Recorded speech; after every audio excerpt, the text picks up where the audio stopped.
And are you thinking on packing your bags and moving to the Southwest to escape your allergies? Well, you might as well stay here because our allergy expert says you can develop new allergies to the plants that are in those states. Think of this. We've got the 10 things you should not be doing when we speak to an expert coming up a little bit later in this half hour. And some myth busting.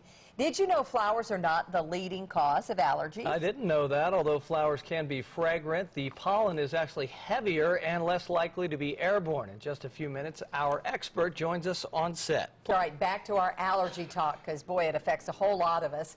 As spring begins to blossom, many people becoming more and more miserable, though, with allergies. And there are many things that you can do to help yourself, and there are many things that you may be doing that you think are helping, but they're not. We are joined by Dr. James Sublett with some tips and some myths, and let's start with the myths. I hear people all the time saying, I got to move out of Kentuckiana because the allergies here are terrible. That's not true. Right. There's this misconception that Kentuckiana is one of the worst places to live. There's a lot of places around the country that are bad, and it's hard to move away from your allergies. One thing, most of the people have problems with indoor allergies, so if you move from here to, say, Arizona, you may still have mold exposure, other things that may cause problems. Even if you're allergic to pollen, moving to the other side of the country, say to the West Coast, if you live there long enough, you'll eventually become allergic to some of the pollen in that area. So stay right here. All right, we want to get to the top 10 things we shouldn't be doing, and some of them kind of surprise me. I think we're humidifiers, vaporizers. You don't want to use things with moisture. So what should we be using? Well, one of the more important things is to realize there's a lot of hype about things in the out there that may help your allergies or cure allergies that really are not effective. Ionizers are one of the things we really worry about because they actually produce ozone, which is toxic to the respiratory tract. So don't go out and buy an air purifier that has an ionizer attached to it.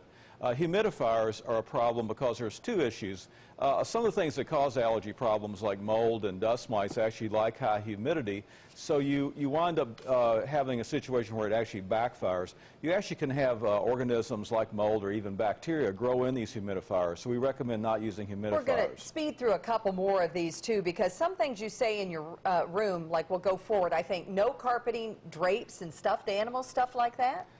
Sometimes that can be beneficial. I think it's important to really see an allergist to see if you're really allergic to things that are found in those kind of things before you go out and strip your home of your carpeting and throw away the kids' stuffed animals.